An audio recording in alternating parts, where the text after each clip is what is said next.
ತಂಗಾಳಿ ಬೀಸಿದಾಗ ಹೂವಾಯಿತು ಈ ಮನ. ಸಂಚಿಕೆ 64. ಅಂದು ಸುಮಂಗಲಾರವರು ಬಂದಿದ್ದರು. ಅವರ ಪರಿಚಯವಿತ್ತಲ್ಲ ಖ್ಯಾತಿಗೆ. ಸಂತಸದಿಂದಲೇ ಅವರನ್ನು ಮನೆಯೊಳಗೆ ಕರೆತಂದಿದ್ದಳು. ಮನೆಯಲ್ಲಿ ಯಾರೂ ಇಲ್ವಾ? ಸುತ್ತಲೂ ಕಣ್ಣಾಡಿಸುತ್ತಾ ಕೇಳಿದವರಿಗೆ ಅತ್ತೆ ಮಾವ ದೇವಸ್ಥಾನಕ್ಕೆ ಹೋಗಿದ್ದಾರೆ, ಪುಟಾಣಿ ಅದ್ರ ಜೊತೆ ಹೊರಗಡೆ ಹೋಗಿದ್ದಾಳೆ ಎಂದವಳ ಮಾತಿಗೆ ಕಣ್ಣಿನ ಗಾತ್ರ ಹೆಚ್ಚಿಸಿದವರು, ಏನಂದೆ ನೀನು? ಅದ್ರತಂತ್ಲ? ಅಲ್ಲ ಕಣೆ ಹುಡುಗಿ, ಗಂಡನ ಹೆಸರು ಹೇಳಿ ಕರೆಯಬಾರದು ಅಂತ ಗೊತ್ತಿಲ್ವಾ ನಿಂಗೆ? ಏಕವಚನದಲ್ಲೇ ಅವನನ್ನು ಮಾತಾಡ್ಸಿರ್ಬೇಕು ಅಲ್ವಾ? ಕೋಪದಿಂದ ಪ್ರಶ್ನಿಸಿದರು.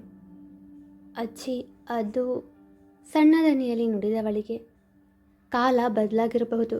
ಹೆಣ್ಣು ಮಕ್ಕಳಿಗೆ ವಿದ್ಯಾಭ್ಯಾಸವಿದೆ, ಆರ್ಥಿಕವಾಗಿ ಸ್ವತಂತ್ರರಾಗಿ ಬದುಕುತ್ತಿದ್ದಾರೆ.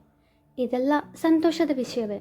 ಆದರೆ ಗಂಡನಿಗೆ ಕೊಡಬೇಕಾದ ಗೌರವ ಕೊಡಲೇಬೇಕು ಎಂದಾಗ ಖ್ಯಾತಿಗೆ ಅವರ ಗಂಭೀರವಾದ ಮಾತು ಕೇಳಿ ನೋವಾಗಿತ್ತು.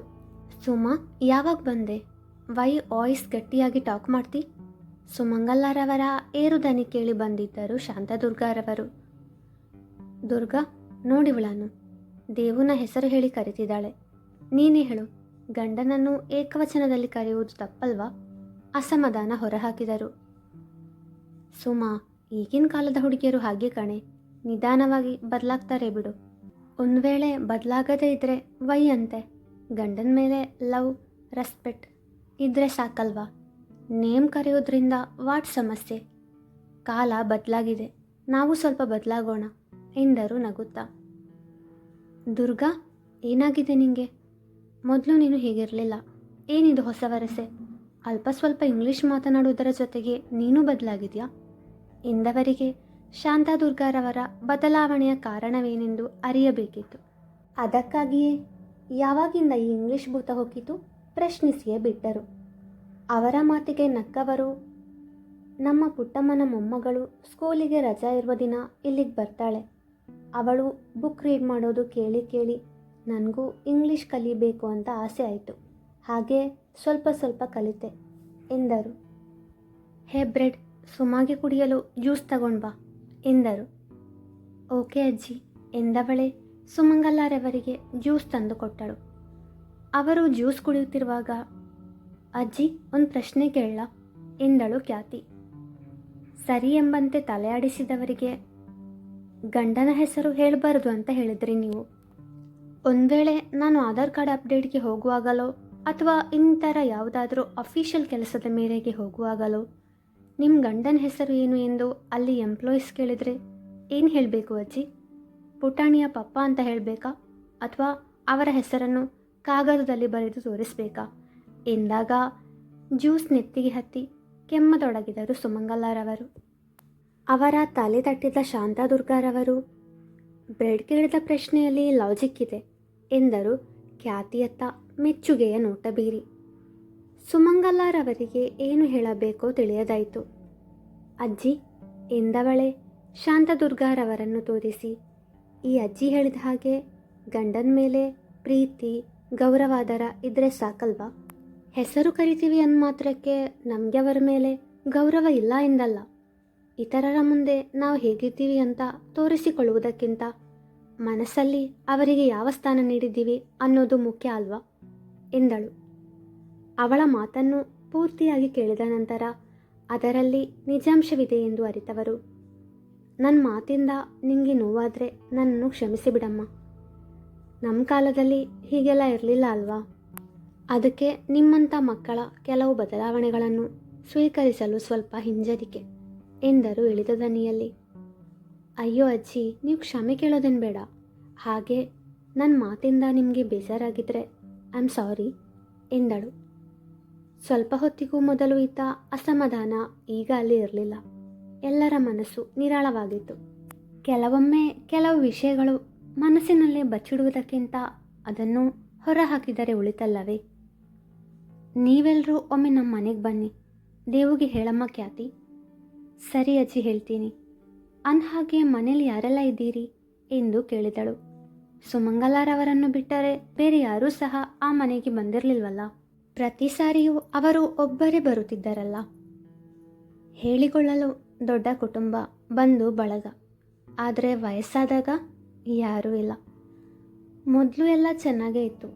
ನಮ್ಮ ಯಜಮಾನರು ತೀರಿ ಹೋದ ನಂತರ ಅವರ ತಮ್ಮಂದಿರು ಆಸ್ತಿಯನ್ನು ಭಾಗ ಮಾಡಿ ತಮ್ಮ ತಮ್ಮ ಪಾಲು ತಗೊಂಡು ತಮ್ಮ ಪರಿವಾರದ ಜೊತೆ ಮನೆ ಬಿಟ್ಟು ಹೋದವರು ಮತ್ತೆ ನಮ್ಮ ಮನೆ ಕಡೆ ತಲೆ ಹಾಕಲಿಲ್ಲ.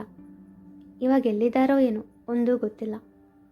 ನಮಗೆ 3 ಮಕ್ಕಳು, 2 ಹೆಣ್ಣು 1 ಗಂಡು. ಒಬ್ಬಳು ಈಗ ಈ ಭೂಮಿಯಲ್ಲಿಲ್ಲ, ಇನ್ನೊಬ್ಬಳು ವಿದೇಶದಲ್ಲಿದ್ದಾಳೆ ತನ್ನ ಪರಿವಾರದ ಜೊತೆ. ಇನ್ನು ಮಗ ಅವನಿರೋದು ಬೆಂಗಳೂರಲ್ಲಿ. ಅವನ ಹೆಂಡತಿಗೆ ನನ್ನನ್ನು ಕಂಡ್ರೆ ಆಗುವುದಿಲ್ಲ. ಅವಳಂತೂ ಬರಲ್ಲ, ನಮ್ಮ ಮೊಮ್ಮಕ್ಕಳನ್ನು ಸಹ ಬರಲು ಬಿಡುವುದಿಲ್ಲ. ಮಗ ತಿಂಗಳಿಗೋ 6 ತಿಂಗಳಿಗೋ ಒಮ್ಮೆ ಬಂದು ಹೋಗ್ತಾನೆ ಎಂದವರು ಸೆರಗಿನ ತುದಿಯಿಂದ ಕಣ್ಣೊರೆಸಿಕೊಂಡರು. ಬೇಸರವಾಗಿತ್ತವಳಿಗೆ ಅವರ ಒಂಟಿತನ ನೆನೆದು. ಅಜ್ಜಿ, ಬೇಜಾರು ಮಾಡಬೇಡಿ, ನಾನು ನಿಮ್ಮ ಮೊಮ್ಮಗ ಹಾಗೂ ನಮ್ಮ ಪುಟಾಣಿ ಸ್ವಲ್ಪ ದಿನ ನಿಮ್ಮ ಮನೆಯಲ್ಲೇ ಇರ್ತೀವಿ ಎಂದಳು ಅವರನ್ನು ಸಂತೈಸಲು. ಅವಳ ಮಾತು ಕೇಳಿ ಅವರ ಕಣ್ಗಳು ಮಿಂಚಿನಂತೆ ಹೊಳೆದವು. ಇಷ್ಟು ದಿನ ಇದ್ದ ಒಂಟಿತನ ಇನ್ಮುಂದೆ ತಮ್ಮನ್ನು ಕಾಡಲಾರದು ಎಂದುಕೊಂಡು ಹಿಗ್ಗಿದರು. ಖ್ಯಾತಿ ಮನಸ್ಸಿನಲ್ಲಿ ಅದಾಗಲೇ ಯಾವುದೋ ಯೋಜನೆಯನ್ನು ತಯಾರಿಸುತ್ತಿದ್ದಳು. ಆದರೆ ಸುಮಂಗಲಾರವರಿಗೆ ಅದರ ಅರಿವಿರಲಿಲ್ವಷ್ಟೆ. ಮುಕುಂದರವರು ಹಾಗೂ ಪಾರಿಜಾತರವರು ದೇವಸ್ಥಾನದಿಂದ ಬಂದವರೇ? ಏನಮ್ಮ, ತುಂಬ ಖುಷಿಯಲ್ಲಿದ್ದೀರಾ ಎಂದು ಕೇಳಿದರು. ಸುಮಂಗಲಾರವರ ಮೊಗದಲ್ಲಿ ಸಂತಸವಿತ್ತಲ್ಲ. ಇವತ್ತಿನ ನನ್ನ ಖುಷಿಗೆ ಕಾರಣ ನಿನ್ನ ಸೊಸೆ ಕಣೋ ಮುಕುಂದ ಎಂದವರೇ ಖ್ಯಾತಿ ಅದ್ರತ್ ಹಾಗೂ ಆಜ್ಞಾಳ ಜೊತೆ ತಮ್ಮ ಮನೆಯಲ್ಲಿ ಇರುವುದಾಗಿ ಹೇಳಿದಳು ಎಂದು ವರದಿ ಒಪ್ಪಿಸಿದರು. ಪಾರಿಜಾತರವರು ಖ್ಯಾತಿಯ ತಲೆನೇವರಿಸಿದವರೇ? ಅತ್ತೆಯ ಮುಖದಲ್ಲಿ ಇಷ್ಟು ಆನಂದ ಕಂಡು ಎಷ್ಟೋ ವರ್ಷ ಆಯ್ತಮ್ಮ. ಇದೆಲ್ಲ ನಿನ್ನಿಂದಲೇ ಸಾಧ್ಯವಾಗಿತ್ತು.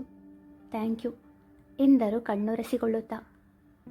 ಅವರ ಜೀವನದಲ್ಲಿ ಬೇರೆ ಯಾವುದೋ ಘಟನೆ ನಡೆದಿದೆ, ಅದು ಮನೆಯವರಿಗೂ ಸಂಬಂಧಪಟ್ಟದ್ದು ಎಂದನಿಸಿತು ಖ್ಯಾತಿಗೆ.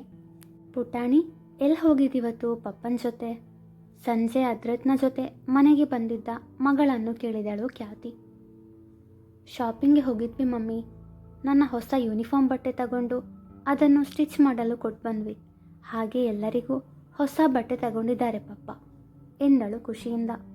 ಅಷ್ಟರಲ್ಲಿ ಅದ್ರತ್ ಮುಕುಂದರವರಿಗೂ ಪಾರಿಜಾತರವರಿಗೂ ತಾನು ತಂದಿದ್ದ ಬಟ್ಟೆ ಕೊಟ್ಟವ. ಶಾಂತದುರ್ಗರವರಿಗೂ ಬಟ್ಟೆ ಕೊಟ್ಟು ತನ್ನ ಕೋಣೆಯತ್ತ ನಡೆದ.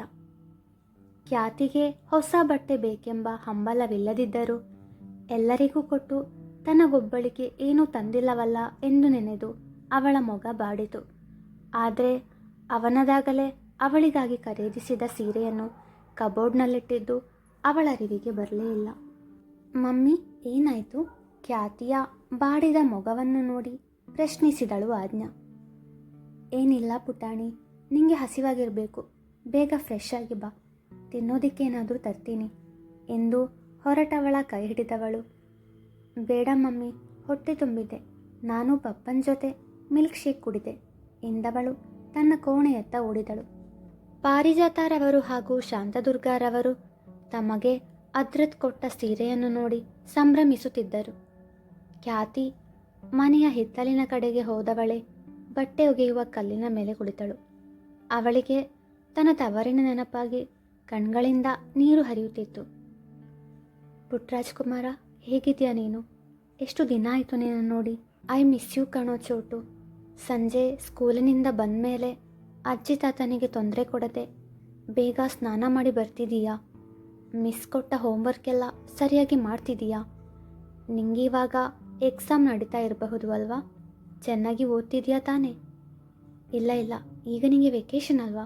ಸ್ತುತಿ ಅಕ್ಕನ ಜೊತೆ ಆಟ ಆಡ್ತಿರ್ತೀಯ ಅಲ್ವಾ? ಅವಳೇ ನಿನ್ನನ್ನು ಪಾರ್ಕ್ಗೆ ಕರ್ಕೊಂಡು ಹೋಗ್ತಿರಬಹುದು. ಅದ್ವಿಕ್ ಬಳಿ ಆಡಬೇಕಾದ ಮಾತನ್ನು ಮನದಲ್ಲೇ ನುಡಿಯುತ್ತಿದ್ದಳು. ಬೇರೆ ಯಾವ ಆಯ್ಕೆ ತಾನೇ ಇದೆ ಅವಳಿಗೆ? ಇದೇ ಮೊದಲ ಸಾರಿ ಅಲ್ಲವೇ ಅವಳು ಅವನಿಂದ ಇಷ್ಟು ದೂರವಿದ್ದದ್ದು? ಅಜ್ಜಿ, ತಾತ, ಪಪ್ಪ, ಮಮ್ಮಿ, ಸ್ತುತಿ, ನೀವೆಲ್ಲರೂ ನಾನಿಲ್ಲದೆ ಆರಾಮಾಗಿದ್ದೀರಾ?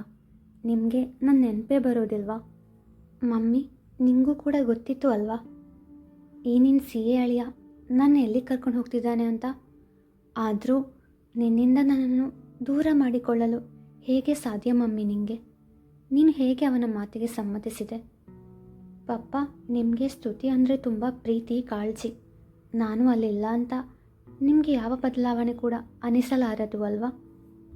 ನನ್ನ ಜೊತೆ ವಾದ ಮಾಡಿ ನಿಮ್ಮ ಎನರ್ಜಿ ವೇಸ್ಟ್ ಆಗೋದ್ರ ಜೊತೆಗೆ ಕೂದಲು ಕೂಡ ಉದುರುವುದು ಅಲ್ವಾ? ಈಗ ಎಲ್ಲ ಸರಿಯಾಗಿರುತ್ತೆ. ಬಟ್ ಪಪ್ಪ, I really miss you so much. ನಿಮ್ಮ ಜೊತೆ ವಾದ ಮಾಡುವಾಗ ನಿಮ್ಮ ಜೊತೆ ಸ್ವಲ್ಪ ಟೈಮ್ ಸ್ಪೆಂಡ್ ಮಾಡ್ತಿದ್ದೆ. ನೀವು ಆವಾಗಲಾದರೂ ನನ್ನ ಜೊತೆ ಮಾತಾಡ್ತೀರಲ್ಲ ಅನ್ನೋ ಸಮಾಧಾನ ಇತ್ತು ನನಗೆ. ಆದರೆ ಈಗ ನಿಮ್ಮನ್ನು ನೋಡೋದಕ್ಕೂ ಆಗಲ್ಲ, ನಿಮ್ಮ ಜೊತೆ ಮಾತಾಡೋದಕ್ಕೂ ಆಗಲ್ಲ. ಇನ್ನು ನಿಮ್ಮನ್ನು ಯಾವಾಗ ನೋಡ್ತೀನೋ ಗೊತ್ತಿಲ್ಲ. ಸ್ತುತಿ, ನಿಂಗೀಗ ಖುಷಿಯಾಗಿರ್ಬೇಕಲ್ವ? ಮಮ್ಮಿ ನಿನ್ನನ್ನು ಮುದ್ದು ಮಾಡಿದರೆ, ನಿನ್ನನ್ನು ಜಾಸ್ತಿ ಕೇರ್ ಮಾಡಿದರೆ, ಜಗಳ ಮಾಡೋದಕ್ಕೆ ನಾನಿಲ್ವಲ್ಲ ಅಲ್ಲಿ. ಈಗ ನೀನೇ ಆ ಮನೆಯ ಏಕೈಕ ಮೊಮ್ಮಗಳು. ಅಜ್ಜಿ ತಾತನ ನನ್ನ ಪಾಲಿನ ಪ್ರೀತಿ ಕೂಡ ನಿಂಗೆ ಸೇರುತ್ತೆ ಈಗ ಎಂದು ಮನದಲ್ಲೇ ನುಡಿದಳು. ಅವಳ ಅಳು ನೋಡಿದ ಪುಟ್ಟಮ್ಮ, ಅಮ್ಮ ಯಾಕೆ ಅಳ್ತಿದ್ದೀರಾ ಎಂದು ಕೇಳಿದರು. ಅವಳ ಕಣ್ಣೀರು ಅವರಿಗೆ ಬೇಸರ ತರಿಸಿದ್ದು ಸುಳ್ಳಲ್ಲ. ಏನಿಲ್ಲ ಪುಟ್ಟಮ್ಮ, ಹೀಗೆ ಸುಮ್ಮನೆ ಮನೆಯವರ ನೆನಪಾಯಿತು ಎಂದವಳು ಕಣ್ಣೊರೆಸಿದಳು. ದೇವಪ್ಪಂಗೆ ಹೇಳಿ ಅಮ್ಮ, ಅವರು ನಿಮ್ಮನ್ನು ಕರ್ಕೊಂಡು ಹೋಗ್ತಾರೆ. ಒಮ್ಮೆ ಮನೆಗೆ ಹೋಗಿ ಬಂದರೆ ಎಲ್ಲ ಸರಿಯಾಗುತ್ತೆ. ತಮಗೆ ತಿಳಿದಂತೆ ಸಂತೈಸಿದರು. ಆಗ ಅಲ್ಲಿ ಬೇರೆ ಯಾರೂ ಇರಲಿಲ್ಲ. ತನ್ನದೇ ದುಃಖದಲ್ಲಿದ್ದವಳಿಗೆ ಪುಟ್ಟಮ್ಮನ ಬಳಿ ಅದ್ರತ್ನ ತಂದೆ ತಾಯಿ ಬಗ್ಗೆ ವಿಚಾರಿಸಲು ಆ ಕ್ಷಣ ನೆನಪಾಗಲಿಲ್ಲ. ತನ್ನ ನೋವು ಕಡಿಮೆಯಾಗುವ ತನಕ ಅಲ್ಲೇ ಕುಳಿತಿದ್ದವಳು ತದನಂತರ ತನ್ನ ಕೋಣೆಗೆ ಹೋದಳು. ಮುಂದುವರಿಯುವುದು